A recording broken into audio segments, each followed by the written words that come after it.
What is up, Nickel City Mafia? NFL season is here. We have all seen our favorite team play.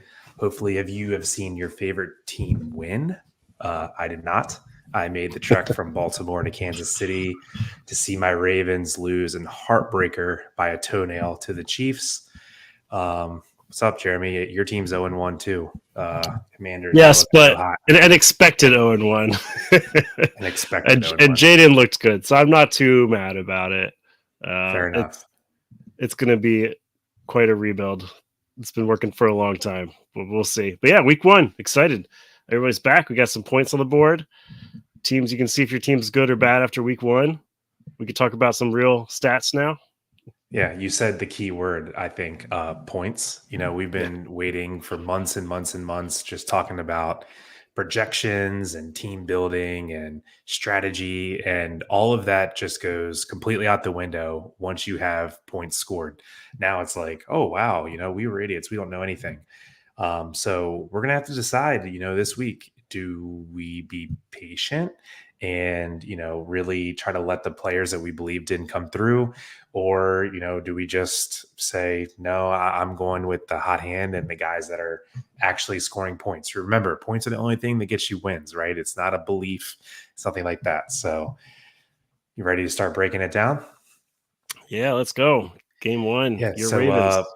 what we do on this show is we typically pick anywhere from like 4 to 6 games that we found to be interesting from the fantasy perspective. And we'll break those down, talk about those a little bit more in depth. We talk about some buy low, sell high candidates, some trade targets, and then, we'll just go through waivers. But the most important thing is this is kind of a question and answer show. So we're going to break down games until we see, some good questions in the chat, and we'll kind of stop what we're doing and take care of any live Q&A that comes our way. So feel free to hit up that live chat, and we'll go from there. But anyway, getting started, the game that I was at personally, opening game of the NFL season, Thursday Night Football, rematch of the AFC Championship. The Ravens take to the road to play the Super Bowl champion Chiefs, and they give them one hell of a game. So, yeah, it ends with Isaiah Likely literally out of bounds by a half of an inch. Mahomes said it himself. If he was wearing white shoes, it would have been a tie game. So anyway, super, super exciting game. Jeremy, give me your stance on the game, and then I'll go to mine. But what did you see in this game? Both great teams, obviously. We might see them both again this year in the AFC Championship. I hope I don't want to. I think the Chiefs have won enough. I'm happy for them to not make it there, but no, they're both great. The Chiefs only got better. I mean, we saw the Bills gave away Xavier Worthy to the Chiefs, and we Wow. saw that he's very good. Wow. Uh, no, I think like Lamar could have another MVP season. I mean, all of the rushing, he's still throwing all over the place. He looks great. I think we're going to see a bounce back year from Mahomes fantasy wise, just because they kind of Rashee Rice picked up right where he left off. They're using him all over the place. Xavier Worthy's looking great, and they're going to get Marquise Brown back eventually. So he's got like real weapons this year. It was a great game to watch. It was a great start to the season. Like I had a lot of fun watching it for sure. I'm sure it wasn't quite as fun for you, but I'm sure it was a great experience. Honestly, I'll just give like a little bit of commentary just about traveling to the game and such. Yeah. My expectations about this is my third time to Kansas City, third time to Arrowhead. All three have been Ravens losses, but I just had this feeling this time that the Chiefs fans were kind of going to be kind of like assholey and, a little bit too big for their britches. Wasn't really the case, to be honest.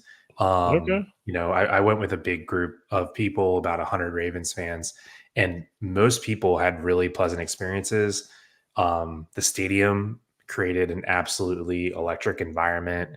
The fans were really great. And then Mike's asking me about the food. Of course, Kansas City barbecue, pretty damn good. Yeah. I'm more of a Texas barbecue guy Yeah. personally. But Kansas City barbecue, not bad either. So yeah, really enjoyable trip. I've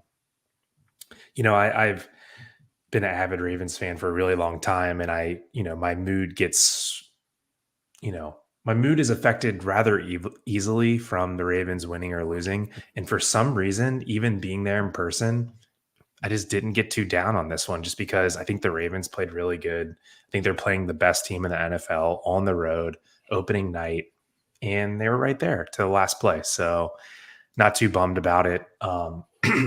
My big takeaway in this game is, Lamar is just, he's legit, dude. Without Oh yeah. Lamar, insert any other quarterback, even if it's like a top 8 to 10 quarterback, we lose this game by 14. He just absolutely has this ability to put the team on his back and will them to victory or at least a close game. Guy absolutely played out of his mind. And so it was some really good fantasy output as well. And then I think the main takeaway from the Ravens side was Isaiah Likely. So I just have a question for you right off the bat. Yeah. Rest of season, who scores more points, Isaiah Likely or Mark Andrews? I think it's a toss up. Um, but when you do look at it, there are like some things you can see about it. They ran a lot of 12 personnel, Baltimore. So they had both tight ends out there a lot. Um, Andrews was like in the slot and they just didn't use him as much. Also, I've been reading about it. Andrews gets double covered a lot by Kansas City. They like to just, cover him up. So Likely was open all the time there. I looked it up like when he faced the Chiefs last 5 times, he's totaled 15, 22, 57, 15, and now 14 total receiving yards. Like they get all over him. So I don't think. I guess the way to put it is, if you own Mark Andrews and you're worried, don't be too worried. He's still going to bounce back, but he's with Likely looking so good, he might not have the crazy top 3 upside we thought he had because it's just going to be a target share thing. But when you look at it too, who else they have? It's going to be Zay Flowers and the 2 tight ends, and then Bateman still didn't really look all the way there. Derrick Henry's not really pass catching. We saw Justice Hill get some work. I think he's worth like a deep stash if you got a deep bench. But yeah, for Likely, he's definitely a waiver pickup. Grab him. It's tough to find a really good tight end like that, and he played so well. They're going to keep using him. What do you think? Yeah, I mean, I think you nailed it when you said they played a lot of 12 personnel. I think last year they played at about 50% of snaps, and in KC it was about the same. So I think the answer is kind of both, even though it's like the cop out answer. Yeah, You know, as we can see, down the stretch last year when Andrews was missing time, Likely has the capability to put up just huge games. So I kind of think Likely is going to be the more boomer bust type player based on the game. But I do think Andrews is going to be, that solid, 5 catch for 60-yard guy. Like you said, Kansas City kind of owns Mark Andrews, so don't take away too much. yeah, We'll talk about it later, but I think Andrews is a pretty decent buy low candidate. I wouldn't totally overreact here.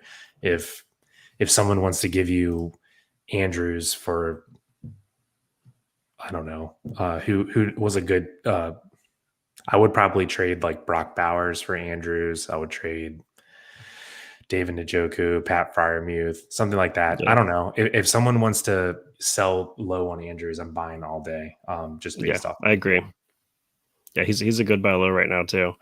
And then on the other side of the ball, we were already saying Rashee Rice was great. Worthy looks legit. Kelsey, another disappointing one. It was disappointing for tight ends all across the board week 1. And I think it's just a matter of some bad luck and it'll all bounce back. We'll see it bounce back the next couple of weeks. We'll see the tight ends get back up there, scoring more points. Kelsey's still gonna be a part of that offense. Yeah, just a quick thing on tight ends. So Isaiah Likely was tight end 1 on the week. Isaiah Likely had more than twice as many points as the tight end 3. Yeah. So if your tight end did not do good in week 1, don't worry, neither did anyone else's because no one started Isaiah Likely. Maybe in like a 14-team league, maybe someone did. And tight end 2 was Foster Moreau, who's 0% owned. So, Yep. unless you started Brock Bowers or Kyle Pitts, Sam Laporta did all right. No one won or lost their matchup with their tight end. It's okay. It'll be Yeah. fine. Don't freak out with the tight ends here. Okay. So, yeah, my takeaway from the Chiefs side is I kind of really liked the way Pacheco played. His box score doesn't really jump out at you. I'll tell you, he did have a drop on what would have been a walk in, like 25 or 30-yard touchdown. Yeah. So that would have really catapulted him up to be, top 5 running back on the week if he makes that catch and scores that touchdown. So yeah, I think someone to take note of is, not a super flashy box score, but I think Pacheco looked pretty strong, and he did have the passing work out of the backfield, which is exactly what we were looking for. And he had all the carries. You drafted him because he was going to be the workhorse. He was going to be that guy they use all the time. And that's Yep. what we saw. So it's good to see that. That's what you want to see when you draft him as high as you did. So, Mhm. you don't have to worry about him going forward. He'll be fine. Yeah. If I could, we'll toss in like some, fool's gold stuff, buy high, sell low, whatever, as we go through. Mine from this game is Worthy. I get it. He's a hot topic in Bills Mafia. Xavier Worthy, yes, he scored 2 touchdowns, but what also happened is he touched the ball 3 times with Hollywood Brown inactive for the game. One of the touches was just a complete and utter miscommunication, blown coverage by the Ravens that I would have scored a touchdown on. So it didn't matter if it was Xavier Worthy. It didn't matter if it was Justin Watson. It didn't matter who it was. Any player would have scored that touchdown.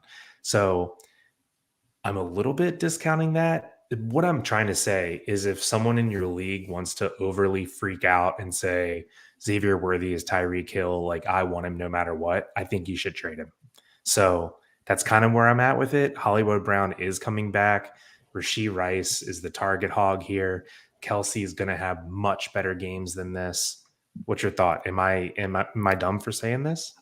I like rookies. So if the value is there, I understand trading high, selling high on them. I think that's fine if you can do that because you got them so late in your draft that you can sell them for somebody, much better. Then I'm okay with that.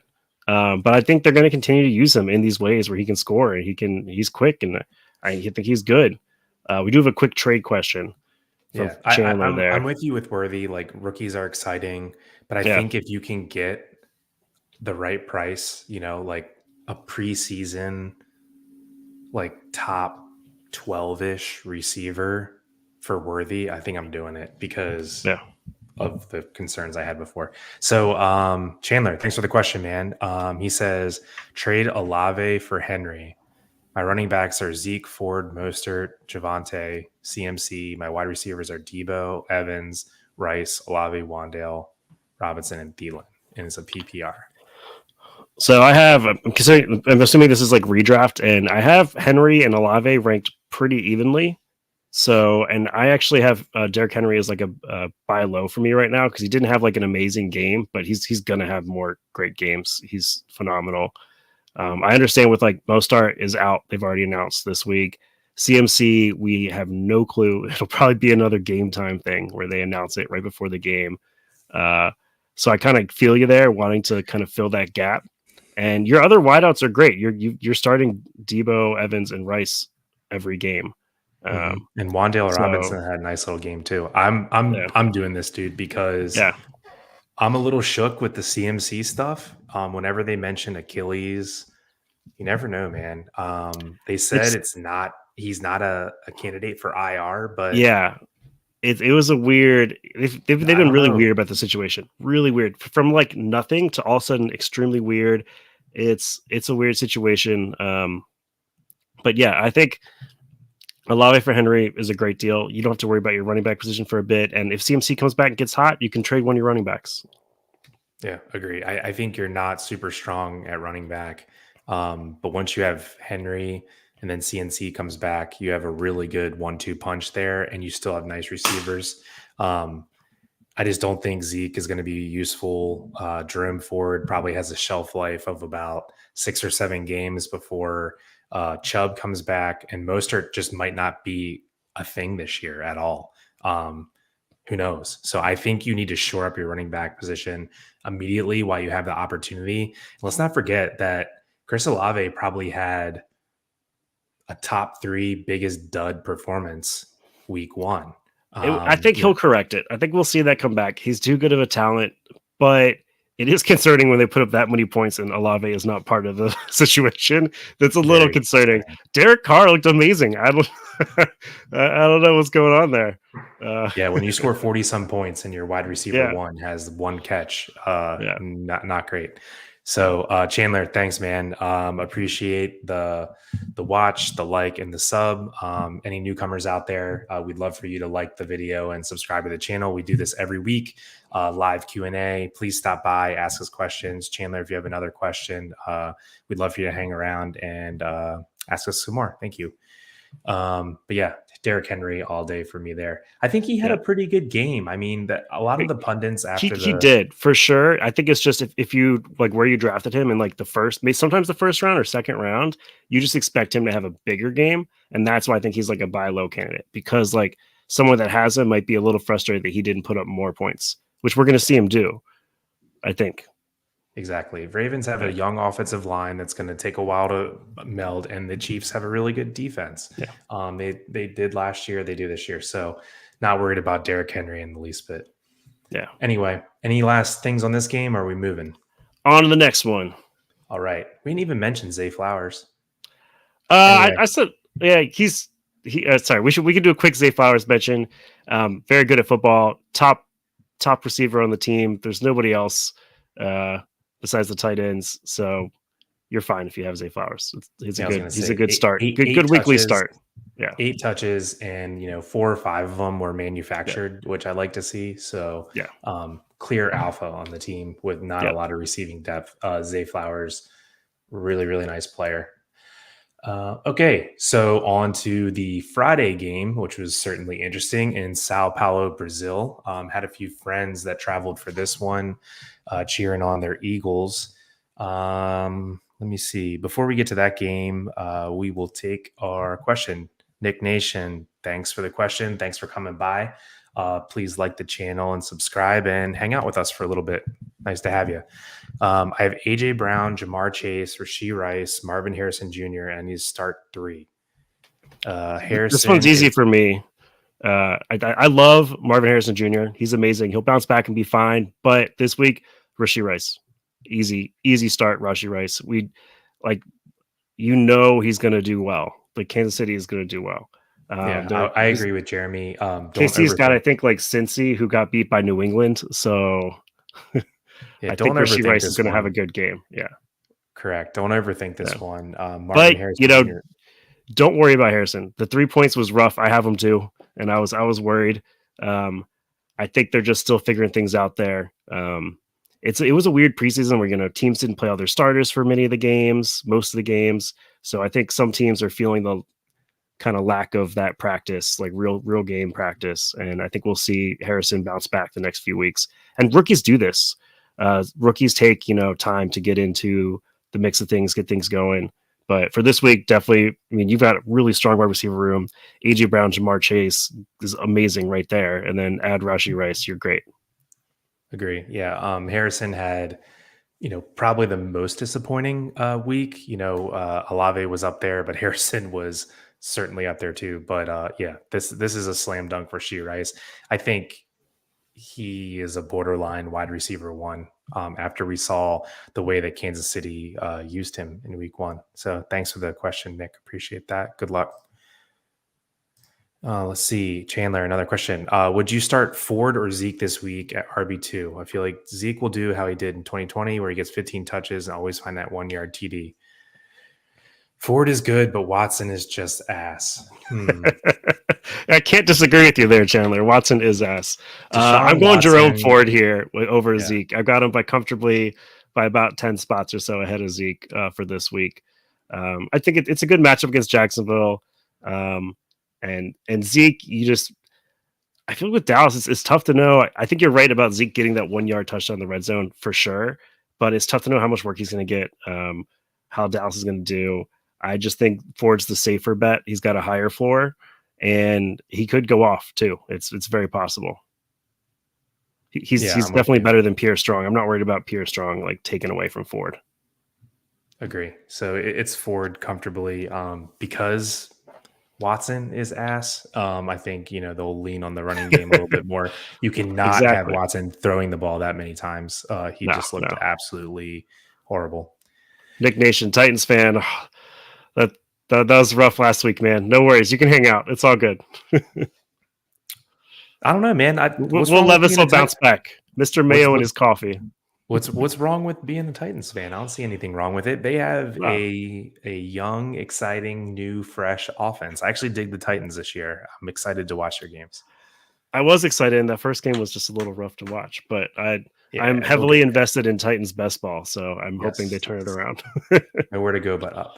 All right. All right, so on to our next game, high scoring affair. Not necessarily one that was easy on the eyes to watch. Quite an ugly game for being a high scoring game. Some field issues over there in Brazil. Yeah, that was Decent hard amount to of watch. yeah, decent amount of All the slips. turnovers. But at the end of the day, we got a one score game between two favorites in the NFC. And what was your takeaways from this one? So it sucks for Jordan Love, right? You feel so bad for him, and for fantasy owners, you feel bad too because I was all about Jordan Love, especially first half of the season. He has the Green Bay has an amazing schedule, like the first 6 weeks, and then it gets very hard the second half, which is when he's probably coming back. Right, he's probably coming back like week 6, week 7 or so in there. So I'm kind of on like the sell Jordan Love if you can for something because I just don't know how great he's going to be when he comes back in time to like go through all these like so not bad, but these difficult games against good defenses. Other than that, for Green Bay, Jordan Reed's the man. I feel like I wasn't confident he would be the number one. We have like 4+ good receiving options there, and he showed that he can do it all. So I think if you have him, you're very, very happy that you drafted him as the first Green Bay wide receiver off the board. And then Josh Jacobs, he's going to get, I think, even more work with Love out, right? You got to think he's getting pass catching work. Yeah, Willis is not chucking it all over the yard. No, exactly. So I think Josh Jacobs is going to be like a top 5 option maybe going forward potentially in fantasy football, just because he's just been getting all this work. Crazy thing about Jaden Reed, he had a touchdown called back, so Yeah, he should yeah, he he should have did. had he should have had 3. Yep.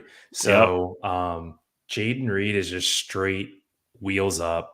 Oh yeah. Guy is an absolute beast. I mean, what we love about him is he's kind of like, to me, he's like game script proof and defense proof because he plays the slot and he runs those jet sweeps. He's just like a Swiss Army knife, Yeah. like a Debo Samuel type almost, where it's like, I don't care what kind of defense you're playing. Like, I have a weapon and I have ways Yeah. to get him the ball no matter what. He So just that's gets what's cool open. about Jaden Reed. Yeah, Yeah. exactly. So, Chandler, you're a Panthers fan. I'm sorry, buddy. That's rough too. That one's real rough. hey, I That bet that was a hard game to watch. That was a really hard game to watch. I hate to break your I'm heart, Chandler, but we are not going to review the yeah. Panthers game for Also, fantasy. for the rest of the season, I'm streaming every single defense that plays against the Panthers. Because Nice. man, I had high hopes for Bryce this year. With the coaching staff coming in there, I thought there's still time to turn around. There is still time to turn around. And Leggett looked actually pretty good. He got some catches in there. I was happy to see that. So, Mhm. and we're all waiting for Jonathan Brooks to come back so he can start in our teams because he's going to Just outplay traded for Chuba. him today. Let's Yeah, go. yeah, exactly. But move on to the other side of the ball. The Eagles here. I mean, Hurts still looking like the top QB you drafted him to be. Saquon, I thought he was going to be good. I didn't think he was going to be this good. He was amazing. 3 touchdowns. Running back 1 on the week. Yeah, I gotta say, I was really mad. I don't know if did you just watch like the end of the game? Mhm. So they had the tush push all set up, and the center fumbled the ball. I had bet on Jalen Hurts for a rushing touchdown, Anytime and touchdown. Yeah. I was like, I saw them set up for the tush push. I was like, this is free money, free money. Yeah. Nope, it ended up being a field goal. I was so mad. But everyone's worried about the tush push taken away from Saquon, and it didn't. They fed him. We saw AJ Brown, Devontae Smith get fed. The only worry here is Dallas Goddard. I feel like he was always a worry. He's kind of one of those tight ends that is touchdown dependent. He has some of those spike weeks where he gets a lot of targets and yards, but really, I think this year with Saquon there, along with AJ Brown, Devontae Smith, it's really going to be a touchdown dependent week to week for Dallas Goedert. I don't know. What do you think of the Eagles side? Yeah, I really like how condensed their offense stays. They a little bit remind me of like the 49ers offense, how there's just four players that are startable, and that's literally it. Like you're not gonna like be seeking their wide receiver three or their running back two, or you don't even really start their tight end, like you were saying. It's the two receivers, the running back, and the quarterback, and the analysis is over, right? I Yeah, mean, it's kind of like the 49ers. So I think teams are easy to break down like that because they don't really look to spread the ball around. As you can see by the target distribution here, it's just the two big dogs and Saquon and then Hurts. That's it. yeah. I mean, Um, Goddard does get 5 targets here. It's not bad. He catches 4 of them. But like again, for the fantasy points wise, we're going to end up relying on a touchdown for him to have a really good game. yeah, I don't think you're excited to start Goddard any week unless one of the big two receivers are out. Um, yeah, anyway, Saquon, man, if you were like a full Very good. fade of Saquon, you're not doing well. I think that was, one of the players. He's up there in age a little bit, but obviously after this performance, guy's still very much in his prime. We could be saying we should have picked him over CMC this year. Honestly, after that performance and how they're looking, I think you can say that. I don't He think gets I receiving would. work. I would hazard to guess there's not one fantasy draft in America where Saquon was picked before CMC. You think? No, that's what I'm saying. No, for sure. Yeah. I mean, like at the end of the year, when we look back on it, we could literally say he should have been the number 1 overall pick. Oh yeah, should have, but I mean, Yeah, like within yeah, reason. Yeah, we can't yeah. do that. Let me see. The only other thing I wanted to mention on this game is back on the Packers side. The Packers tight end is not Luke Musgrave. It's Tucker Craft. Yeah, yeah. So he played about Everybody had that 70 wrong. or 80% of the snaps. Musgrave played about 20% of the snaps. So Musgrave missed a lot of the end of last year for injury, and Tucker Craft actually played really good. And it looks like he held on to that job, just judging by snap percentage. So if you drafted Musgrave, you probably put a decent investment into him. He was kind of like tight end 15-ish draft, around there. So I think it's just time to cut bait right away. The polar opposite of the Eagles is the Packers. Look at this spread of targets. This is kind of what we knew we were going to be frustrated about. And I wouldn't just get tied up in the tight end room, at least for right now. But yeah, anything else you got? Nope. Yeah, it was a great game to watch. It was fun. Like two great starts to the season there. Thursday, Friday night. It was nice. Agree. All right. Bills Mafia, we are on to break down your game. Bills start 1-0 at home against, I think I can still call them the lowly Cardinals. I was a little bit excited about them this year, but man, I think they were borderline hard to watch this game. Both teams were the first half. The Bills, I was worried, man. That first half, the Bills couldn't get anything done. In the second half, Josh Allen came out and said, "The whole team's on my back. Let's go." And it was the Josh Allen show, and he showed you why you took him number 1 overall quarterback this year in fantasy. He's going to do this every game. He's going to get these rushing touchdowns. I think we're going to see more chemistry build between him and Keenan Coleman. We'll see him, do better with Shakir. We saw James Cook got all the carries besides Josh Allen's carries. Right. So I think like they're just going to get better from this. It wasn't a great game for the Bills, but they were able to come back and win. And like I said, Josh Allen I think he kind of did it all. It seemed that way to me watching the game anyway. And it was a fun game to watch. Like I said, first half worrisome, second half much better for the Bills. What do you think of the Bills side? To me, the box score for Josh Allen doesn't really match what my eyes saw. It just seemed like a sloppy game, and he only had 5 incompletions, right? So he was actually rather efficient, scoring 4 touchdowns and only had 5 incompletions. But hey, he got there. The thing that was frustrating to me from the Bills side is their lack of involvement with Kincaid. I kind of Yes. thought Kincaid would lead the team this year in receptions. He still could, but not off to a good start. And this target distribution, which is just incredibly flat across 7 or 8 players, is shaping up to be really frustrating from the fantasy department. So I personally don't think I've changed an opinion on anything that I had preseason. Still think Kincaid's the guy. I still think Shakir is going to be their best wide receiver. But Coleman, I was pleasantly surprised to see that box score. So tell me about Coleman. Yeah, I mean, he's on my kind of like, I guess he's a buy high or kind of, or buy where he's at right now list, because he's one of those guys who's just going to get better. We see rookies come in and do this where they have these good games and they just get better and better every week. So I think he's a big buy right now. We do get a quick question if you want to answer that one real quick from Ravens Show You. All right. Out of these 3 wide receivers, would you guys prefer to have as your keepers? So AJ Brown, Garrett Wilson, or Puka? That's tough. The top 2 right there, I So think. not Puka. Not Puka. Yeah. Wow. Yeah, the Cooper Cup is all the way back. They're very close, though. All 3 are very close. I think you and I both love Garrett Wilson, so I think we'll see some bounce back gains for him. It was good to see him have some amazing catches from a quarterback that actually knows how to throw the ball. So that was kind of fun. But the second half, he went kind of quiet. And AJ Brown, the dude is a beast.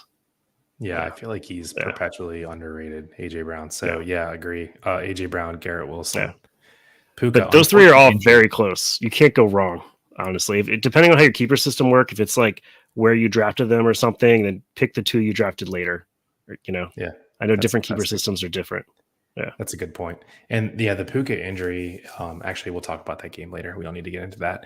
But yeah, we kind of left off on the Bills spreading the ball around so much, which might be a little frustrating for fantasy here for a while. I think Kincaid still must start. Obviously, Josh Allen is the GOAT.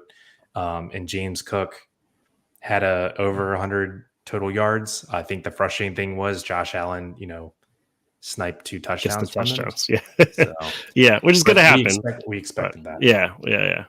Okay, let's flip over to the Cardinals side. And my. Marvin Harrison Jr. just completely irrelevant and didn't really seem to be part of the game plan or, catching the eye of Kyler Murray. Tell me about it. Yeah, I don't know what happened there. He's out on like every single snap, just about. So that's good. We like to see that. But it was the James Conner show. I think he went off, and then good old reliable Greg George gets some good catches in there, some good work. Trey McBride gets, still gets 5 receptions. He just doesn't get a lot of yards. So it's a little disappointing because you probably drafted him a little high. Like we said, bad week for tight ends. We think that'll bounce back.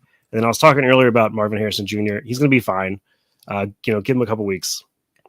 The talent is there. I'm not too worried. Yeah. McBride, the output wasn't there, but 9 targets is just beast mode for a tight end. It's going to come. It was like a 30% target share for him. So absolutely love the usage with McBride there. And Greg Dortch, I think me and you both like Greg Dortch because we just know that the team likes him so much. He really had an underrated season last year. And with Rondale Moore leaving in the offseason, he was kind of the no-brainer for the slot role with Kyler Murray, who doesn't always like to press the ball downfield. So I really think Greg Dortch is going to be a nice flex play for a lot of the season. I own him on quite a few fantasy teams, and I was pleasantly surprised with week 1. Other than that, Kyler, decent game, we'll say he's just going to get better. He runs for 57 yards here. We're just going to see him get better. We'll see him run a little bit more. That's a really low passing yardage for him. I think we'll see that get better too as Marvin Harrison and him work on their connection. So I think, we see Kyler and we see Marvin Harrison get a lot better, and we'll see more points from Arizona too. For sure. I got a cool stat for you. Okay. James Conner, dating back to last year, has been an RB1 7 straight games. The guy is just automatic. Like, he Yeah. just does it. He just does it. 83 yards and a touchdown, 3 catches. He just does it. I heard that today on a podcast, and I was like, that is crazy. I mean, he just like never gets any love. He's like 29 years old, and he's just stays the man. Crushes it, man. And yeah, Jake's saying that Kincaid was taken out of the game by the Cards. Yeah, it's the same thing that happened with Andrews. They covered him, right? Double covered, all that stuff. Mm-hmm. Human pinball. Hey, 3 targets to Shakir. He made the most of them, caught all 3, and scored a tutty. Jake, I'm all in on Shakir, right? I said preseason in drafts, right? In fantasy drafts, he was going behind Coleman and he was going behind Curtis Samuel. After Curtis Samuel, yeah. I don't buy any of it. Shakir's their number 1 wide receiver, and I'm dying on that sword, and he already proved it week 1. Wheels up. Let's go, baby. I don't know. Kean Coleman is going to be number 1, I still think. And I loved Curtis Samuel until he got the turf toe injury, and then I'm out because that stuff lingers for forever, unfortunately, because Curtis Samuel's the man. Yeah, Redskins fan over here speaking. Okay, on to the next game. This was probably the game, other than, I think this was the game that I didn't have any stock in, right? I was most interested to see from a fantasy perspective, just because, it was pretty much guaranteed this was going to be a high scoring game. Didn't start out like that, but it finished like that. And there's just a lot of fantasy relevant players here. So give me your takeaways from Texans eking one out on the road against the Colts. I mean, both quarterbacks looked great for fantasy. You love to see 2 young quarterbacks, same draft class, just putting up all these fantasy points for us, right? Anthony Richardson getting it done on the ground. Plus, he's doing these like giant throws. Alec Pierce, a big surprise. I don't know if that gets kept up or not. And A.D. Mitchell, he had a few really good chances where he just got missed Twice. So yeah, dude, and he could have had some bombs. Should have had 2 touchdowns and a lot of yards. Yeah. And then with Houston side of things, like we said, Stroud looks great. Another case where Joe Mixon is going to be the workhorse there. So if you drafted him, you were right. He's going to pay off this year clearly. And then the 3 wide receivers, we saw all 3 get fed. All 3 got a bunch of targets. I will say that Stephon Diggs is on my kind of sell high list.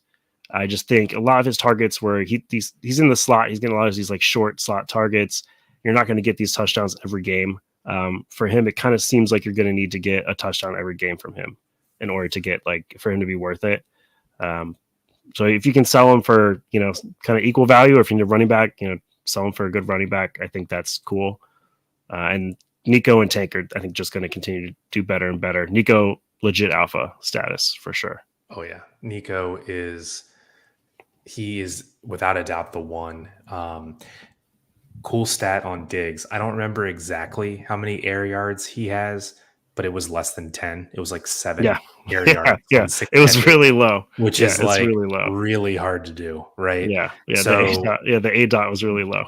All of Diggs' catches were either like 2-yard slants or screen passes, right? Yes, so exactly. Basically, long-winded way of saying his production that he had is not going to be sustainable. And perfect sell high candidate, Stephon Diggs. Not saying that he won't have good games, because when your team is predicted to score anywhere from 25 to 35 points every game, you're going to score a lot of points. That's why we draft players on good teams. And that's why Stephon Diggs is probably going to be a top 20 receiver this year, 25 receiver this year. But I think this is the perfect chance to unload him for a receiver that might have had a little bit of a down week in week 1 and just bet on that regression a little bit because I'm with you. Nico is just an absolute alpha, and Tank Dell just shows way too good of chemistry with CJ Stroud to ignore. So yeah. I went to sell Diggs in a league we're in together, the Charm City League there, and I was like, oh, you know who I'll sell him for is one of my buy low candidates is Drake London, and I was like, who is Drake London? Oh, I have Drake London. But Yep. I think that's somebody like that where like Drake London had a bad week one. What about Chris Olave? He's going to Diggs bounce for back Olave? back. That's absolutely. I don't know. That's one where it's tough. You know, people understand that Diggs is part of 3 great wide receiver core there, so they may not want to do that. But seeing him grab those 2 touchdowns, you never know. It's worth just putting out there and see. But yeah, look for other wide receivers or running backs who had a bad week. Are going to bounce back and see if you can get some trades done this week. So let's go on air right now. Go offer Diggs for Olave. Let's see it. All right, I probably have Olave too. You know what? I think I do. You do? Oh, then yeah, you're not going to do that one. I'm going to decline it. Yeah. All right, I'll do it later. No worries. But no, this was an extremely exciting game to watch, especially for fantasy purposes. Seeing 2 of the top fantasy quarterbacks go against each other, always fun. We didn't really talk about Jonathan Taylor too much. He was good. He wasn't like great, right? He did get any receiving. I don't think he got any receiving there. Yeah. And that's something that like I was a little worried about this year. I don't really have him, I think, on any teams. Just because when you work with a quarterback like Anthony Richardson, who does so much rushing, it makes it a little bit hard for the running back to be able to eat in the way that where you traded Jonathan Taylor as high as you did, or you acquired him as high as you did. Yeah. Yeah. And then Pittman Jr. too. He had a bad game. I think he'll bounce back. We still saw he got all the targets. He'll be fine. Yeah, not worried about Pittman, not worried about Taylor, because the Colts were just doing things in chunks this game. I'm assuming because that's what the Texans were giving them, is they were crowding, the line and the intermediate area and just forcing them to take shots. That's why you saw multiple shots to Adonai Mitchell that didn't happen. And you saw 2 huge shots to Alec Pierce that did happen and a big one to Ashton Dulin that did happen, right? So not worried about Pittman. He's going to get his. They don't really have a tight end to speak of there. I actually like the way this offense is set up because I think there's only about 4 mouths to feed. So I think they'll all come through. It's kind of crazy that Anthony Richardson was QB4 on the week with 9 completions. Yeah. That is the power of the rush of the big arm and the legs, right? Yeah. I mean, oh yeah. Yeah. Pretty wild. Okay. So we have a question from Francisco. Francisco, thanks for stopping by the channel and asking a question. Should I trade Wilson, Connor, and Brian Robinson for Debo, London, and Keon Coleman? So this is Garrett Wilson.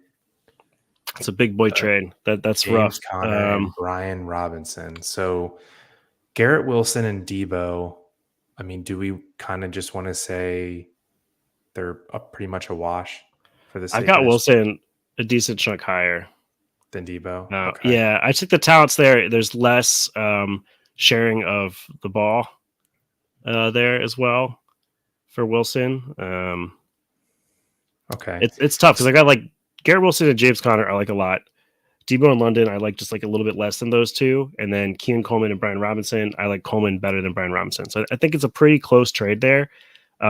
Here, looking at positions, like maybe if you don't need James Conner, you have 2 or 3 amazing running backs, and you're just trying to get some, extra wide receiver depth there. I can understand it because Debo and London aren't going to be too far from Garrett Wilson, and then Keon Coleman. I think he's a great buy right now because he's just going to get better and better.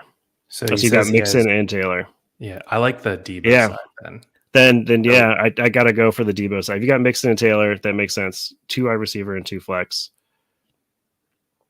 Yeah, I mean, I think it's a really close trade, but if it's it's a PPR league and you already have like 2 smash running backs that you're starting every week, Mixon and Taylor, I like the 3 wide receiver side. I'm pretty high on Debo after watching that Niners game. Ayuk looked like ass, and Debo just like got the ball every play, like I think literally I every think play. Ayuk just needs to get back into the swing of things, and he'll be fine. He's very talented, but yeah, he dropped a bunch of balls. It was not fun to watch. Yeah. And you already have Ayuk. Um, it doesn't change a bunch. You're probably starting both. Then you're probably starting Ayuk, Debo, London, and maybe Keenan Coleman every week. I actually like. I mean, I don't know. I don't know what your preference is on that, but I never mind starting if I have both of the like smash players on the same team and it's a good team. I love it. I mean, because I know I'm getting a touchdown from one of them at least, right? Yeah, I just really like that. I feel like it's an upside play, but it's also a safe play if you're playing multiple players on a really good offense. Like yeah. on One a of them's lot going to of go off. teams, I have Nico Collins and Tank Dell. Well, I have Nico Collins everywhere, but I have Nico Collins and Stephon Diggs. So I like, yeah, I'm good. I don't know who's going to catch the touchdowns, but it's going to be one of them. So, yeah, I don't mind that you have Debo and Ayuk at all. I mean, it's a really good offense. So I'm Yeah, cool with so that. I think go for it. Grab the extra wide receivers, load up, especially PPR league. Yeah. And we also know that wide receivers generally stay healthier better than running backs as well. It gives them a little bit added value, in my opinion. Especially when the running back is James Conner, who always gets hurt. That's true. But in his defense, he gets hurt. He only misses like a couple games, and he's right back at it again. So, Guy's a tank. uh, Guy's an so absolute yeah. tank. Are we on to my game? I think so. I just wanted to give one Yeah. last shout out Oh, yeah. to Joe Mixon, running back 2 on the week. Yep. I kind of thought that there was a chance the guy could just be totally washed. And yeah, he's obviously not. 33 touches. He's on a, top 5 offense in the NFL. Oh boy. Yeah. Oh, He's yeah. going to be good. Okay. So every week when we do this podcast, we always break down the Bills Mafia game since it is Bills channel, and we always break down the Ravens game. I live near Baltimore, and I'm a Ravens fan, and we always break down the Commanders game because Jeremy is a Commanders fan. So you'll always see us doing those 3 games, and then we'll throw in like 3 games that were high scoring or had a lot going on. So. That is why we're going over this one. Plus, this was a great game to discuss from a fantasy standpoint. So, Jeremy, what did we see from your Commanders? Not a lot, with the exception of Jaden Daniels. If in every single fantasy analyst you like heard from or saw or anything this offseason was like Jaden Daniels, dark horse to be a top 5 quarterback just because of rushing alone. That's what he does. He's going to rush a lot. And I mean, he had almost 100 yards of rushing, 88 rushing yards, 2 rushing touchdowns. It doesn't matter that it was a terrible game for the Commanders and he threw under 200 yards because he got you enough points with his legs. It didn't matter at all. The passing will come. I think we looked so bad for the entire game pretty much. At the end, there was a couple good drives where they seemed to get some like kind of short passes together, put together some kind of quick drives, which is more classic to like Cliff Kingsbury kind of offense. It's called. So I think we'll see them get better, huh? It's called garbage time. Yeah, a little bit of that. But we also saw that like the secondary for Washington is bad. Baker Mayfield looked really good. Every quarterback that plays against Washington is going to look very good, with the exception of next week because Daniel Jones is horrible. I hope. If Daniel Jones looks good against the Commanders, the season will be over.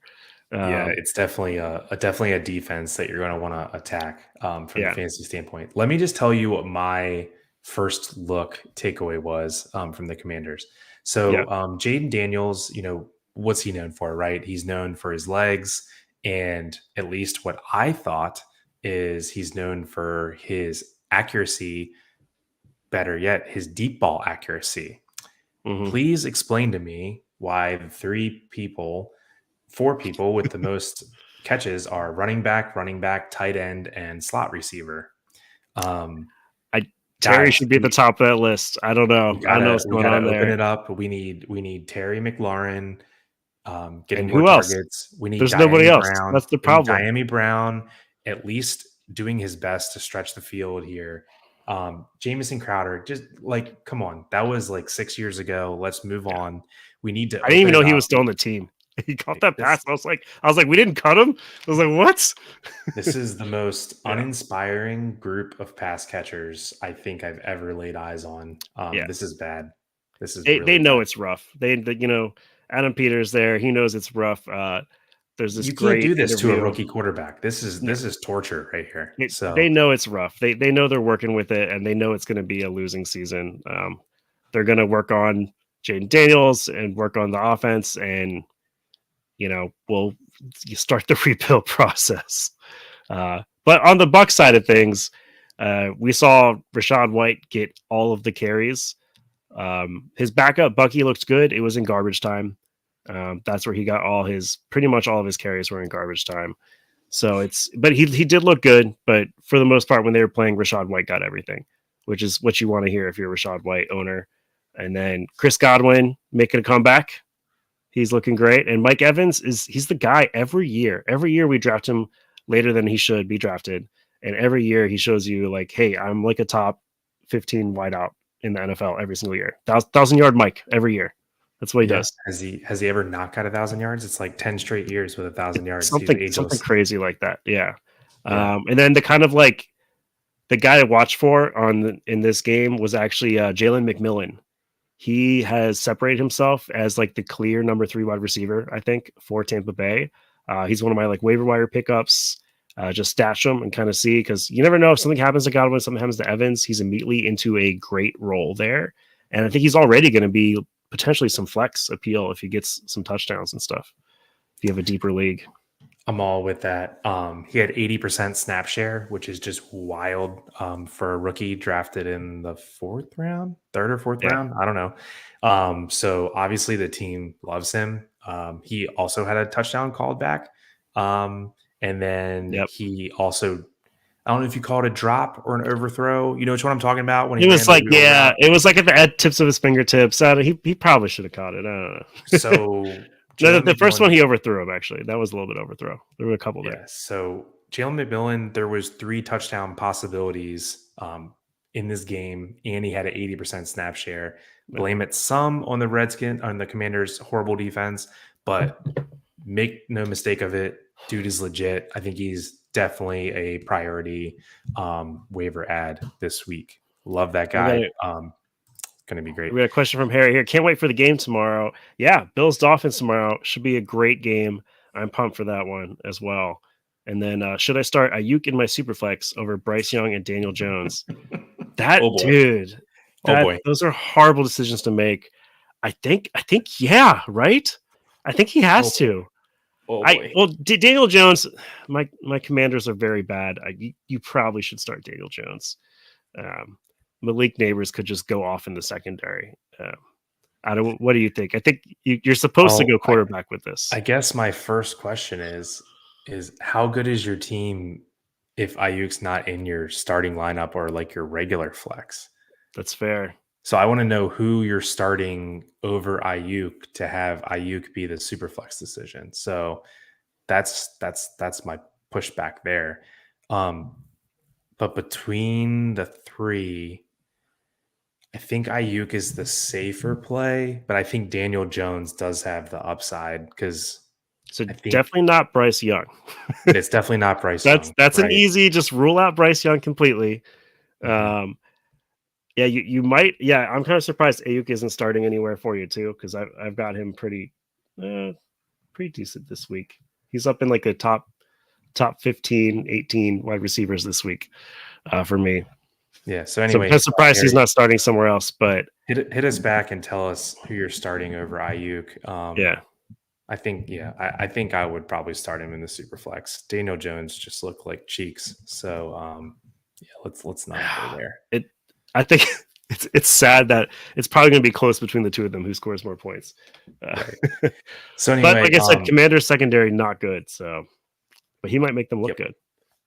So $100 million Mayfield throws 4 tutties, looks good doing it. And just real quick on Chris Godwin, we did a preview show or like a mock draft, and we talked about Godwin a little bit, how the offensive coordinator made a point to say over and over again that Chris Godwin is a slot receiver and he's been misused as an out wide receiver, and he's putting him back to his natural position. So we kind of saw this coming a mile away, right? 8 targets, 8 catches. I mean, this is like vintage Chris Godwin from like 3 years ago when he was so good.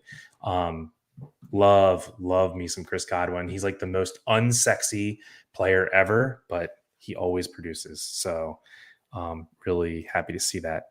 Another question here. Rolling Loud highlights 2 QB league, Mahomes, Tua, Mont, Eckler, Tyreek Hill, Diggs, Cup, Worthy, Keenan Allen, Pitts. How's it looking? Currently 1-0. Well, if you're 1-0, it's looking great. Couldn't be better, man. No, you're looking good. Especially Keenan Allen just had an uptick. We don't know how long Roma Dunze is going to be out. So, and Keenan was still getting a lot of targets, a lot of looks. Your only kind of weakness there is running Eckler. back. Yeah, you need a running back, dog. So I would trade on the waiver Diggs. wire. I would trade. I mean, your wide receivers are silly, dude. I could argue that you have the top 2 wide receivers in fantasy football, Tyreek Hill and Cooper Kupp, after we saw what Cooper Kupp did after week 1, Puka's right? down. Yeah. So with Puka down, I mean, you have the 2 top wide receivers. You need to trade away. I would sell high on Diggs or Worthy, whatever one could get you like a smash running back. So that's the move I would make. Or if you really want to keep both of them, trade Keenan Allen. I would trade one of your receivers, not Tyreek Hill or Kupp. So he's got Elliott and Madison on the bench. I'd probably start Madison between Elliott and Eckler. No, so they're but fine. No, I would like, trade. I would trade for this is literally your team is begging to make a trade right now. Don't start a shit running back 2 when you have all that wide receiver depth. Just don't do it. So I don't know. Just put on your chat, willing to trade Diggs or Worthy or both, make offers, want running backs. I guarantee you'll get a great offer because they both had 2 touchdowns week 1.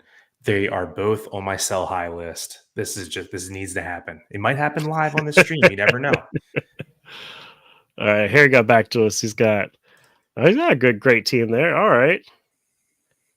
So I don't know if you saw earlier, it's an interesting league. It's 2 QB, 1 receiver, 1 running back, 5 flex positions. So it's a lot of flex positions. Okay. Which is fun. That's cool. So that's why I understand he's got I understand why he's got Ayuk sitting when he's got all those guys starting. Fair. I mean, I think Neighbors is playing Washington, which is the only reason you have him in, but I don't think Malik Neighbors is a must start over Brandon Ayuk, personally. So, but then you start Ayuk over Neighbors and put Daniel Jones in the flex? Probably. You think so? I think that's the way I might roll with it. I've got Malik Neighbors as like a top 15 wide receiver this week because Washington secondary looked real bad. Real bad. To say, if you think Neighbors is going to do so good, Daniel Jones is going to do so good. So I think also like I don't know this stat, but like what's the percentage of a time that a quarterback outscores a wide receiver? It's probably pretty high. Most, yeah. So I don't know. That's a tough one. Start. Yeah, I think you're really close, but definitely don't start Bryce Young. Yeah.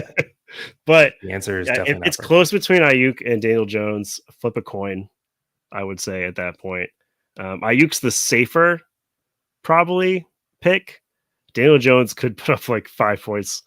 And Neighbors could still eat. Neighbors could still get like 100 yards and a touchdown. And Daniel Jones just has like 3 picks or something, Oh, Giants are going to giant. Anyway, moving on from this game. Any last thoughts? I guess my last thoughts are like the tight ends in this game. You can't really start anybody. I thought Zach Ertz would get more work than Ben Sinnott. We didn't see any of Ben Sinnott. Again, not unusual for a rookie to not play when you've got a veteran in there. With Tampa, Kate Otten, I was kind of surprised he only got 2 targets. Maybe we'll see that change, but for now, it makes him unstartable. But that's about it. Yeah, you mentioned Bucky Irving a little bit earlier. I think I get it. It was like kind of garbage timey, but man, did he pass the eye test. We Yeah, know that he's an elite receiver, and we know that his skill set mirrors Rashad White's very closely, which I think makes him an elite handcuff, right? yeah, So, like, I'll just say it right now. Why would I roster Blake Corum over Bucky Irving? There's literally no reason to do it. They're both yeah. on pretty good offenses. Bucky And one's Irving, playing and one's they, not. they have similar draft capital. Yeah, One's playing and one's not. So it's stuff like that you kind of just have to be okay with, because Blake Corum's probably like owned in 80 or 90% of leagues, and Bucky Irving's probably owned in like 30% of leagues. But like, to me, that's like a move I'm making and not even thinking twice. yeah. That's a good segue to the next game. Some Look at Blake that. Corum chats going on, which leads us to Kyron Williams just taking the rock for the whole game. Yeah. Harry says, thanks for your time. Thanks, man. Yeah, Appreciate thanks, you dude. hanging out. Yep. Good luck. That's a Going tough back next decision. week.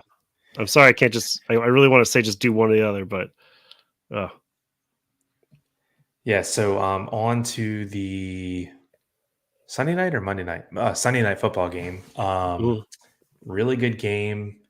Um, Thought it might be a little bit higher scoring than this. But um, yeah, it kind of took a while for both teams to kind of get revved up and going.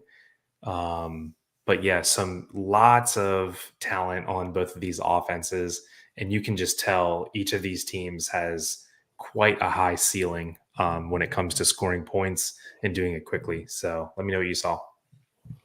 yeah, yeah. Both teams we saw, like I mentioned, Kyron. We know he's going to be the guy going forward. They're going to give him everything.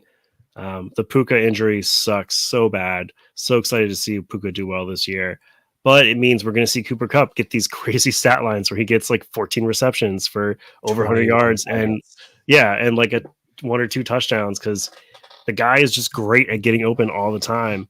And now they don't have, he's just the option there. It does make for some interesting waiver wire pickups going forward. We saw a guy you and I both talked about in the preseason show, Colby Parkinson, their tight end. We saw him come up and get a bunch of catches. Tyler Johnson and Demarcus Robinson are both great fill-ins for Puka Nakua. Kind of potential flex plays going forward until Puka comes back. So this, I want to hear what you had to say, because this is a choice I have in a couple leagues. Pick one. Tyler Johnson or Demarcus Robinson. They're both pretty readily available, and they're both potential fill-ins for Puka for the next, 4 to 5 weeks. Yeah, it's tough. I'm honestly not sure. I'd probably go Tyler Johnson if I had to pick one.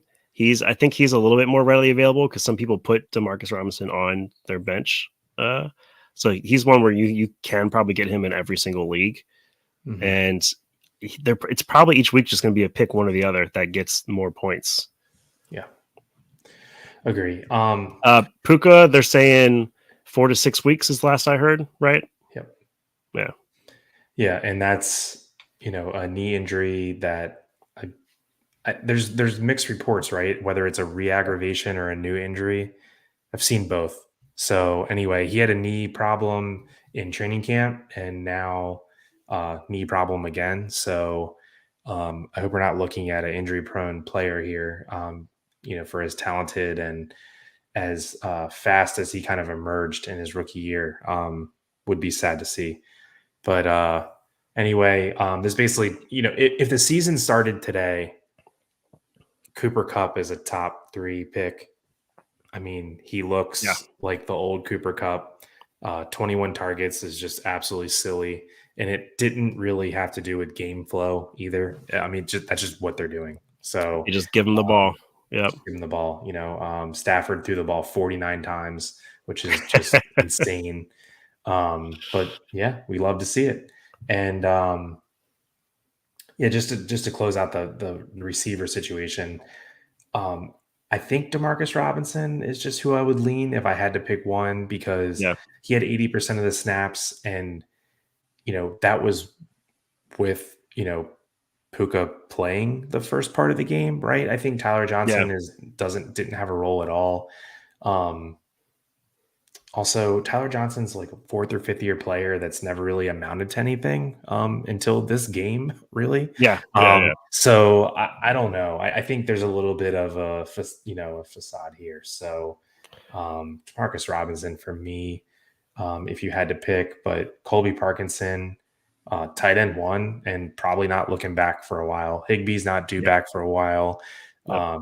and Puka's not due back for a month and a half. So love Colby Parkinson if he happens to be on your waiver wire. I think he is a fringe tight end one type for the foreseeable future. Yep. And the Detroit side of the ball, we're looking at Dave Montgomery, Jameer Gibbs, pretty much like splitting a little bit of the fantasy points wise, I would say, because Gibbs gets the passing work, but Montgomery gets the majority of the carries, which I feel like is kind of how we thought it would go. Some people thought Gibbs would get either 50-50 or Gibbs would get more carries. But they love Dave Montgomery. It's very clear. They still love him. He's still going to be heavily involved in the offense. And then the breakout, Jameson Williams. I was telling you before the season started, I was out on him last season. And then all the coach speak, all the talk in the offseason, the preseason, it got me back on him again. And he just went off. And it was at the expense of Sam Laporta and Amon Ra, unfortunately, a little bit there. And I think both those players, we'll see them bounce back. They're too talented not to. And the Jameson Williams, I don't know. Can we expect this every week from Jameson Williams now? 9 targets. Dude, this is why you listen when the coaches talk. Yeah. They talked all offseason about how much better he was now that he was finally healthy, how much better he knows the playbook, and how he's ready to just take off. And my God, is this guy he's an absolute game changer, right? I mean, Yeah. he is like a spitting image of like a Xavier Worthy. Like every single time the ball's thrown in his direction, you just have to hold your breath, right? So extremely fun player to watch. And Would you buy high? it depends how high the high is, but man, did he look good. I mean, to me, like, right. So Wait, Worthy or Jameson Williams? What's that? Worthy or Jameson Williams? Jameson Williams, and is like not even close. Oh, okay. So I that's don't know. what I was actually just bringing that up. Is like, yeah, okay, this yeah. is this is the difference to me, right? They each had a carry, they each had a productive carry. Like Worthy's went for 20 yards and touchdown. When Williams went for 13. Jameson Williams had 9 targets. Xavier Worthy had 3, and that was with Hollywood Brown out. I mean, I think that to me it's Williams and it's not close. So, yeah, I guess I'm buying high on him if someone wants to sell him. Okay, quick question here. Should you be looking to sell St. Brown? I'm on Ra. No, He's still the sun god. You should be looking to buy St. Brown. Hold on to him or buy him low if you can. Yeah, he'll be right back. He's so good. So very good. Yeah, I just don't know why. I mean, 2 years in a row, he's just been a locked and loaded top 5 wide receiver. There's just no reason to sell him after one game. When the Lions were just pounding the ball on the ground and then taking shots to Jameson, no, would be silly to sell. I don't think anyone's selling him low to you, but if someone wants to, I'm listening. I think it's a perfect time to buy. Amon-Ra is freaking really, really good. Do not sell. Yeah. And we got Jared agreeing with you there. He thinks Worthy's overrated. I don't think he's overrated. I think the speed is there. I think we're having the same issue we saw with Devontae Smith, where people don't like how tiny he is, and people just think he's not going to be a good fit. I don't think he's overrated. I don't think he's going to be this stud every week. I don't think that. I think he's a rookie. So as rookies get better, I think the second half of the season will be the better half for him. Whereas JMO, he's been around a little longer. We'll see him. He could do this every week for you on the fantasy team. So I'll just say my stance is, if you have Xavier Worthy, go trade him straight up for Jameson Williams. Thank me later. I'll All probably right. eat those words pretty hard. I'm okay with that. I've got them pretty much next to each other. So yeah. Okay, fair enough. Um, Anybody else so from this kind of game you want to point out? the thing that stood out for me is David Montgomery averaging, more yards per carry than Jameer Gibbs was a little bit odd, right? I mean, David Montgomery looked freaking awesome in this game. Yes, He because he is awesome. he runs so hard. Yeah, He is not aging. He is not a plotter. He is not, he's not entering the Zeke years, right? Like that's not where he is right now.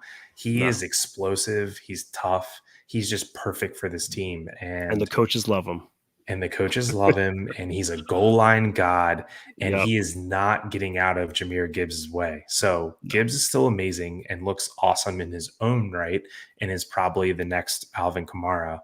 But Jameer Gibbs is not going to be the, 20 touches and, 2 touchdown possibility every game with David Montgomery there. He's just not going to do it. So,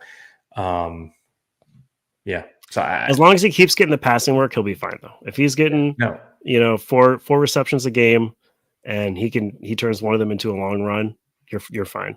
And he's getting you a touchdown every game because they're going to keep splitting those up. You'll be okay. not worried about Gibbs at all. I just think his upside is capped because of what we saw out of Montgomery. He was a tough one at the beginning of the year because he was going so early in drafts, right? He was like second round, probably, you would say. Mhm. So it was tough because Dave Montgomery is in that backfield too. So it's like, does he really have the upside of a second round running back? And I think a lot of people drafted him over Kyron Williams, and it's really looking like you should have gone the other way. Kyron's got the whole backfield to himself; he's crushing it. So it'll be interesting to see how it plays out the rest of the season. Both these teams are great teams; they're going to be fun to watch for fantasy purposes for sure. Agree, man. So, that kind of wraps up our game recap section of the show. If anyone else has questions, we'd love to answer them for you before we wrap up here. But in the last couple minutes, what we'll do is just run through some, buy low, sell high candidates and talk about those real quick, and then some intriguing players on the waiver wire this week. And then we'll wrap up. But if anyone has any questions they want to sneak in the last 10 minutes of the show, feel free. Until then, Jeremy, give me some buy low candidates you're looking to scoop up that had a disappointing week one. So we talked about a few already. Talked about Derrick Henry. I like a lot. Drake London. I just think they both underperformed. Even though Derrick Henry had a good game, still underperformed a little bit. I've got Cortland Sutton. Actually, he played I think almost every snap. He got a huge share of that offense. We know it's not a good offense, but if you're on a deep team with a deep bench, I think he's a great buy low. He could be a every week starter for you. Another kind of weird one is Bijan.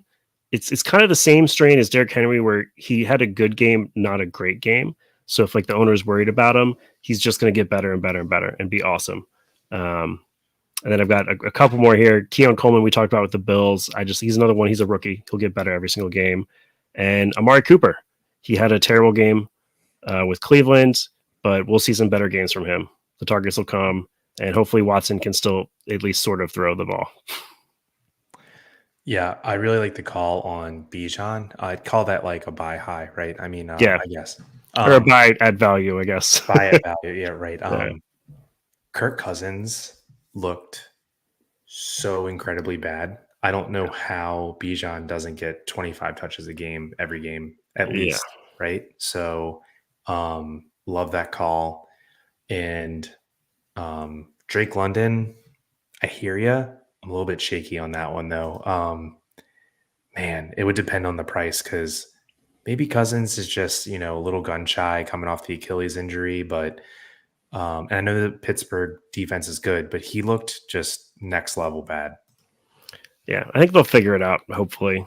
That's a cool question. I'll read this one off. So 5 half PPR, 2 flex, traded Brian Thomas for Neighbors and Ferguson. Okay. Wow, that's a really good trade. I feel like. Followed on a risky one, CMC for DJ Moore and Pacheco. I don't think that's too risky, and you still have Mason. I think that's very smart. I like both those trades. I have neighbors higher than Brian Thomas for the rest of the year. I know it's like risky with um, Daniel Jones just looking like crap, but Neighbors is so talented. There's nobody else good there to throw to. And Ferguson, I haven't heard yet. Have you heard anything about him? You love Ferguson.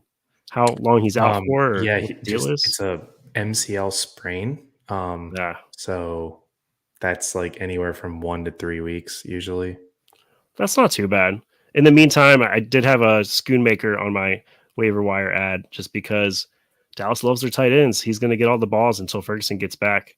And then, yeah, I don't think trading CMC. I don't think that's too risky when you're getting DJ Moore and Pacheco back. Man, those are Well, great. I And DJ loved your Moore, Brian. huh? I, I was gonna say I love the Brian Thomas Jr. trade. Yes, yeah, Because that's you know trading I high would on Brian Thomas. it's trading high. I mean, if Brian Thomas doesn't score that touchdown, you're never dreaming of making that trade, right? So Yeah, you got to take advantage, and you did. So I love Neighbors over Brian Thomas and Ferguson. As you know, freaking love Jake Ferguson. He'll be back, so I love that one. And the second one, little lukewarm on it. I think I think it's great value. DJ Moore, we got Roma Dunze is going to be out for a little bit, we think, because he's got a sprain going on. And then Pacheco, we were just talking about how great Pacheco is. And you have Mason still. Mason, I think, is like a top 6 running back play this week. I feel like I mean, if CMC is out, he's probably like a top 3 play. He just like went off. It was crazy to see on Monday night how this like undrafted guy just goes crazy, and it's just what Kyle Shanahan does, I guess, right? mhm. So, I mean, Yeah, two good you can trades for start you. Mason until CMC is back, and the CMC thing is a huge question mark. No one knows how long he's going to be out. It's the craziest thing to me that they just like hid this from everybody until the last second. So it worries me going forward. Like, are we going to see him next week? Are we going to see him the week after? They're so good; they don't need him. They can rest him for 4 weeks. They can wait each week and be like, "Do you feel ready?" I'm like 80%. All right, next week. So Agree. Yeah, that offense just breeds running backs. yeah, So and I agree. Mason will get work. He won't get enough to start him. I don't think. Maybe like a flex play potentially, but CMC is the man. agree. If CMC's starting and they're playing any team that's worthwhile, Mason's not getting enough snaps to be worth starting. Okay, so talked about your buy lows. Do you have any sell high candidates of people that you're looking to take advantage of them having a good week one? So, a couple, we were just talking about Jordan Mason. I think if you were lucky enough to have Jordan Mason on your team, like Jared, you're welcome to ride him out until CMC is back. Like I said, it's unknown. We're not sure. But also, he's a great sell high. Go to the CMC guy in your league that has CMC and needs a fill in. And you're like, yeah, sure. Give me somebody decent for Jordan Mason. Somebody you can use, or package Jordan Mason with somebody else to get a Jordan Mason with a lower wide receiver to get a bigger wide receiver. Um, and then we talked already about this a lot actually, but Stephon Diggs is a big sell high as well. I'm going to try and see if I can get one in my league, but it might not happen. And that's okay if it doesn't, because he'll still get all the slot work. It's just tough when he's splitting it between 3 top wide receivers to get enough receptions to make up for the small amount of yardage. Agree. I like the call on trading Mason. Every single team that I had Mason on, which I think was 3, I just spammed people with trades today. I don't want Yeah. him on my team because Yeah. the number one running back in fantasy football is just waiting in the wings, and this is just going to be gone like the wind, right? I mean, you need to take advantage. Like when I say like take advantage while the iron's hot, I'm talking about like in like hours or days after this happens, right? I mean, it was Monday Night Football, so like Tuesday and Wednesday, I was just spamming people with trades. Like tearing up, I think is the right play, right? Yeah.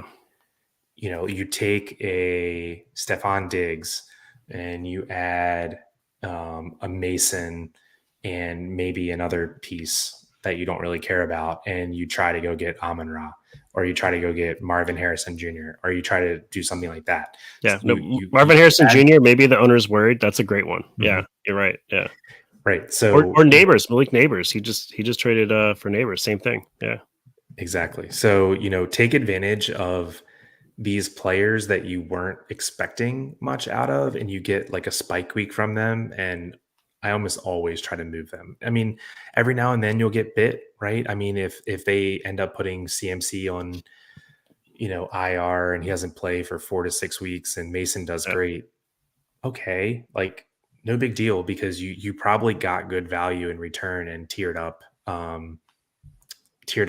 someone else in your starting lineup. So I think it's kind of like a no lose situation to trade someone that has a big spike week like that.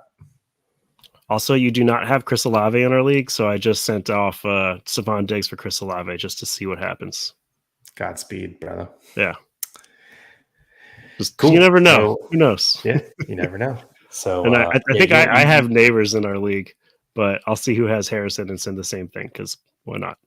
you guys will You have notice Harrison. Never mind. quickly that Jeremy and I are extremely active on trade markets, and always try to. I'm not going to swindle is the wrong word. Always try to. It's like the stock market, right? You have to Let's stay increase one step value on our ahead. own teams. Yeah, Exactly. yeah, Exactly. and look Um, for good values going forward. That's where like you're buying low on guys like Marvin Harrison in the anticipation that 4 or 5 weeks from now it'll be worth more than what you paid. Yeah, exactly. Trying to turn $10 into $20 somehow. exactly. All right. So let's move on to waiver wire and free agent ads. You want to just run through the positions and give me a couple people that you like at each position? Also, so the top two this week are it's going to be Jordan Mason if he's there, which he is in a lot of leagues, and Isaiah Likely. Those are just the top two names. Every single person saying you have to grab, because Isaiah Likely, if he keeps doing this, he's a top guy the rest of the way through, and then Jordan Mason he's probably at least a top 10 running back until CMC's back, maybe even higher. But then What we would you talked about spend? What would you spend on Mason? It's like, Oh, so okay, so I spent it. This is what I spent before week one and this was before we knew anything about it that this was going to happen. I think I dropped 43 of my 100 fab on Mason just because I knew he was going to be the number one backup to CMC, and it was worth every penny. wow. Um, I did that in two different leagues. I spent 43 before even this went down, so I would be happy spending that or more especially if you're the CMC owner and you really need him this week. Um, I'm okay going crazy because it helps you get that win while CMC's out, and you're kind of guaranteeing yourself some less risk that way. So what would you What would you do spend? if what would you do if you didn't have CMC, and you had a good team? Say you had, you have Saquon, you have Pacheco, and you got Mixon, right? Yeah, I mean, what would you spend on Mason if you weren't definitely starting him this week? Would you like pick him up and then try to move him? yeah. Or just I'm a big proponent of like spend your money early because you don't want to be stuck with 100 fab at the end of the year, or however much fab your league uses. You don't be stuck with having it all and not having used it. And the best times to use it is these first couple of weeks when we don't know what's going to happen. We don't know what players are going to pop out of nowhere. I don't think there's going to be a Puka Nakua like last year, but Jordan Mason could be in a similar position if CMC is out for a while. We don't know. So I'm cool throwing a bunch of money at him. I think even if you don't have CMC, if you can spend more than 50% on Jordan Mason, I think it's worth it. And Isaiah Likely, I wouldn't go quite as crazy with. If you're desperate for tight end help, then yeah, I think you can kind of go high with it.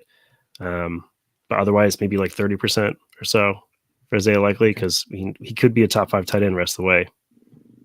Okay, so other than Jordan Mason, what running backs do you like? I mean, the ones I'm seeing out there are Madison, So Bucky Irving. Madison, Ty Chandler, and Bigsby are the other three I had. Okay. Bucky Irving's definitely one. He did get drafted on a lot of teams. He's not quite as available, but if he's there, So definitely grab him. rank Madison, Bigsby. I'm not going to say Chandler. I think he's kind of owned a lot. I think so. I think Bucky is the first one if he's there, and then it's Madison and Bigsby are kind of close. I think it's Madison though because they gave him way more work than anybody thought. I'm really not a fan of Zamir White. I traded away my only share of him as soon as I could before the season started because I just needed to get rid of him.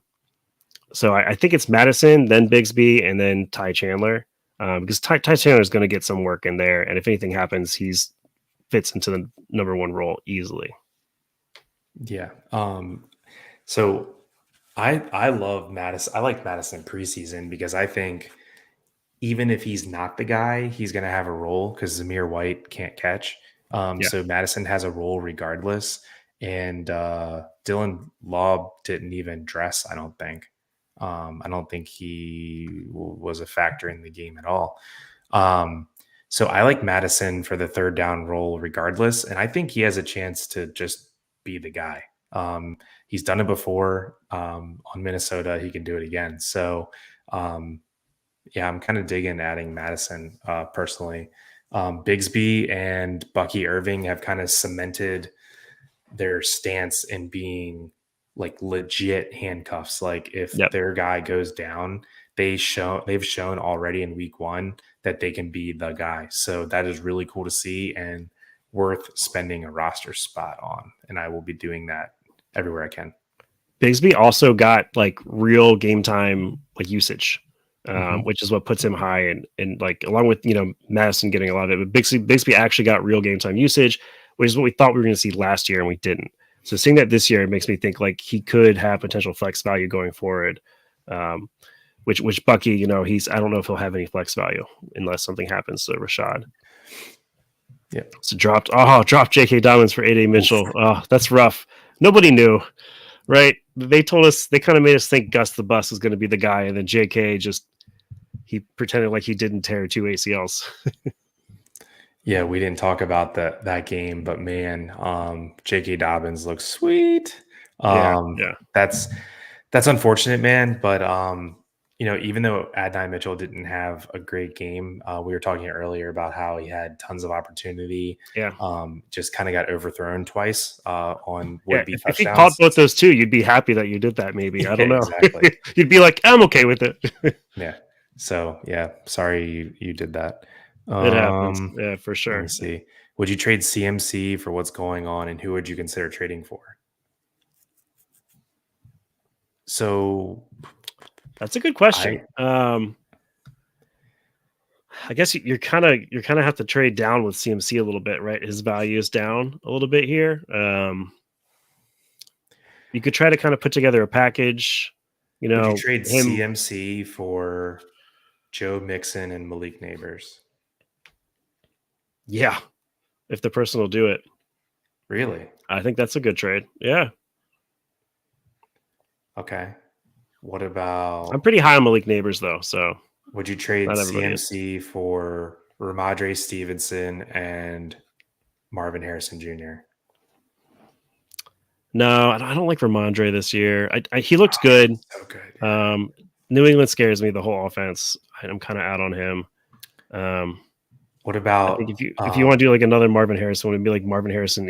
I don't know if you could do ETN, but Marvin Harrison and like Josh Jacobs maybe, or... So usually we don't like or Drake London, somebody who's down, right? Like a wide receiver who's down right now. Drake London and Rashad White, or Drake London and Josh Jacobs, somewhere in like around that kind of grouping. Drake London and James Cook. Because typically we don't like to tear down, right? I mean, if we have an elite player, we don't want to turn that elite player into two players. If you can hold CMC and you think you can still win for a couple weeks, hold CMC. That's what if I had CMC, I would not be trading him. I would be hoping that we get some more information about what's going on, and hoping that he's still going to be like he's going to be back either this week or next week, and he's going to win me my league. So that's how I would plan for it, because you always want to have like the best players that can win you the league, and CMC is that a league winning player. Sorry. Yeah, I was going to say, like, if you trade him, it can't just be for like two players that are like barely good enough to be like your running back 2 and your wide receiver 2 or 3. I think you need like legit players. Yeah. I would hang on to him perfect. Personally, I'm not overly freaked out about the injury, which is why I'm trading Jordan Mason away everywhere. Yeah. So I would And hold then, unless you then we get missed. blown away by an offer. Yeah. Yeah. It's always worth throwing him on the trade block, tell people he's up for trade, and see if somebody wants to give you something crazy for him and go for it. We missed one from Jared too, where he was like, he drafted Zamir, thinking of dropping for Jalen Wright. I'm not mad at it this week. I haven't heard yet if about A-Chain, if he's going or not. Last I heard, he's questionable. Mostert's out. And then they have Jeff Wilson there too. So it's a little bit, and of course, I think if I'm correct, Jalen Wright was, I think, inactive for week 1. They just have too many running backs. But yeah, it's tough to drop Zamir, right? Because you drafted him probably pretty high. I don't think I could do that No. unless we hear like some coach speak that says Jalen Wright, A-Chain's going to be out, Jalen Wright's going to be active and have a role. If that's the case, I'd probably take the swing because he has way more upside and he could just instantly replace Mostert, right, in his role. Yeah. But Yeah, I don't think right. I would today drop Zamir for Jalen Wright personally. Yeah, it's tough. Zamir's value took a huge hit. So you're kind of stuck holding the bag there and hoping he does something to make his value go back up, or eventually you're going to have to just, bail on him. Been studying CMC. I don't think he's it. The Madden curse. It's always the Madden curse. I love I love making fun of the Madden curse. It's like my favorite thing. I always like to say that. I don't know. Every year, whoever drafts the guy on the Madden cover, I'm like, oh, Madden curse though, man. Oh man. Something, I'm just not. Well, I'll tell you why I'm not worried about CMC is because I don't own him in any redraft or dynasty leagues. I have him a ton in best ball because I kept getting the first pick a lot this year. But which is a great spot. Yeah. I don't know, man. I don't think this is a major thing because we didn't hear anything about it at all. And then it just came up out of the blue. I just can't see something like that being a multi-month injury. I don't know how that would happen. I think there's just a little bit of gamesmanship going on here from the Niners, right? I think they're just saving him a little bit. Yeah, I agree. I'm not worried about CMC. Like I said, I would keep him if we had him. I think we've seen how good he is. I mean, he just when he's healthy and he plays, he crushes fantasy football. So also Chuck Revere, hi, what's up? Yeah. If I get Pacheco and DJ Moore, and if CMC plays 2 games this year, come on, man. I think CMC is more likely to only miss 2 games this year than to only play 2 games this year. I agree. Yeah, and plus, if you have Mason, you're not worried about it too. Yeah. Yeah. So if you have, he's talking about the trade for. He's talking about trading CMC for Pacheco and DJ Moore. Yeah, but if you have Mason, that makes me want to just keep CMC because you just have his plug and play backup, and it's not hurting you to hold on and wait. I don't know. I don't hate that trade though. I still think Pacheco and DJ Moore is pretty good. Especially I guess the flip side is you have like the room to play them. You trade him and then you play Mason and Pacheco and DJ Moore all at the same time. Yeah. Yeah, it does have real upside, especially DJ Moore with Rome. Like we're talking about, Rome's hurt, so DJ Moore's gonna see some more work. The only problem is I'm a little worried about Caleb Williams. He was not doing great getting his receivers the ball. Now Keenan Allen had some bad drops. He dropped a touchdown. He dropped Caleb Williams' first touchdown that should have been his first touchdown. Mm-hmm. But it was a little worrying to see that he couldn't even throw for 100 yards in a game. Yeah, so a little worried about that. But yeah, no, it's tough to doubt the best player in fantasy football. It sucks to see him not playing. I know. I'm going on record to say I'm not panic selling CMC. No, unless I'm getting an absolute bag. I just can't do it because, as we've seen year after year after year, CMC is an absolute cheat code because he outscores the running back 2 by 5 points per game, which is just Yeah. ridiculous. So I'm holding tight. Yeah, Jared, I agree. I think you're right. It's probably just jitters. It's probably, they'll work on it. He'll get out there. He'll do great. We see rookies kind of, struggle and then do well the second half of the year. And I think he'll bounce back next year and be even better too, because he's phenomenal. Yeah, he's really, really good. I had a few more waiver wires for you guys. Okay. We talked about Colby Parkinson already, the Rams guys, Tyler Johnson, Demarcus Robinson, with Puka out. All three of those guys get bumps. We talked about McMillan on Tampa Bay as like a stash if you've got some bench space. And then quarterback, if someone didn't pick up Justin Fields last week, grab Justin Fields because he runs. It doesn't matter if the Steelers are bad, and he was throwing to Pickens a lot, and it looked good, honestly. So Damn, dude. We never mentioned George Pickens. I think he has a real opportunity to lead the NFL in yards per catch. he's the only one there. Then we talked a little bit about Schoonmaker while Ferguson's out, being an option at tight end if you need somebody. And then I usually end with a few defenses for you guys. The top pick this week should be the Chargers. They get Carolina. That's just easy. The Steelers get Denver, and the Steelers defense look pretty good. Denver looks really bad.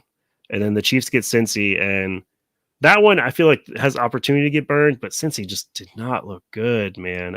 They always start slow. Yeah, but man, Joey B not looking great. So I think Chiefs are a good one too if they're around on your waiver wire. But that's all I got. You got any waiver wires? No. My main decision is the one I already talked about. I'm trying to decide. Most teams I have a running back on my roster that I don't mind cutting, and I'm trying to decide between Madison, Bucky Irving, and Tank Bigsby. And I have that same exact situation in 2 different leagues. So before I go to bed tonight, I got to decide. Just keep them all. What do you mean? Who are you picking up instead? No. I have to decide which of the 3 I want to do my highest bid on. I have a running back that I want to drop in 2 different leagues, and all 3 of those players are available in those 2 leagues. I think it's got to be Alexander Madison because he could just get the sole work in that offense, and the other 2 are playing backups. Yeah, I think it's a weird thing to say because Alexander Madison not good, but if they're going to give him everything, it's probably got to be him. Agree. Got a quick question here before we close out. Okay. Traded my McLaurin and Pollard for his DK in PPR. L? Nah, man, I like that. Yeah, I was surprised how much work Pollard got over Tajay Spears. I think we'll probably see that even out a little bit because I think they do like Tajay there. Maybe the game script was just, it is what it is with Tennessee. We'll see what happens. And McLaurin, unfortunately, man, that looked bad. I'm super worried about McLaurin's fantasy value. I think they'll fix it. He's the number 1 guy. I think they'll fix it. I think they'll start getting him the ball more. But I think that was a great trade to go out and get DK. Yeah, he was shattered in week 1 by Patrick Surtain, which oh yeah, by the way, meant to mention, don't play George Pickens this week because they play Patrick Surtain, and he's going to shadow him, and he ain't going to do shit.